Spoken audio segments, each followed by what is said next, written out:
Hello and welcome to another family devotion, and this one is called Bullied, Beaten, and Laughed At. Got a question for you today again, and this is what it is. Have you ever done a blindfolded obstacle course? Hey, stick your hand up for me if you've ever done a blindfolded obstacle course. If you have, well, then you know what it's like, but just in case you haven't, let me explain. The whole idea of a blindfold obstacle course is that you have to work with a teammate and you have to put your complete trust in that other person. You see, the fact is, you're blindfold, you can't see, and you have to get to the end of the obstacle course in front of you. So you have to listen to what they tell you to do and you have to do it. Now, it's not that scary being blindfolded in this game, especially if you trust the person that's telling you what to do. You know that they're not going to get you hurt. But imagine for a second that you're doing a blindfolded obstacle course and you know that the person you have to work with doesn't like you. In fact, they hate you and they'd love to see you get hurt.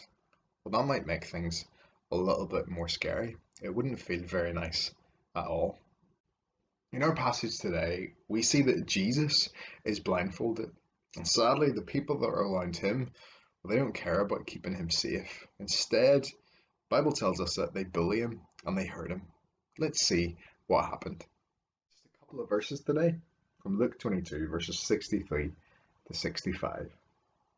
Some men were guarding Jesus. They made fun of him like this. They covered his eyes so that he could not see them.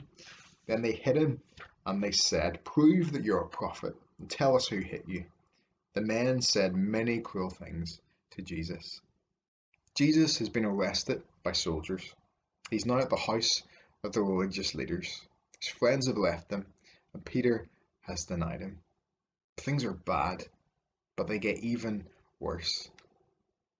You see, the guards that are keeping guard of Jesus, well, they start to laugh at him. They start to make fun of him and they start to hit him.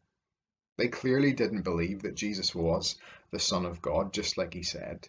So they decided to give him a hard time. His hands were tied. He didn't feel safe. He was being beaten over and over again, laughing, shouting, hurting. It was horrible. Things seemed like such a mess. You might read those verses and think to yourself, is God really in control here? Why is he letting such bad things happen? And maybe sometimes in your own life you've wondered, is God really still in charge? What's going on? Well, the truth is that this is all still part of the plan. And we realize that when we read two verses in the book of Isaiah.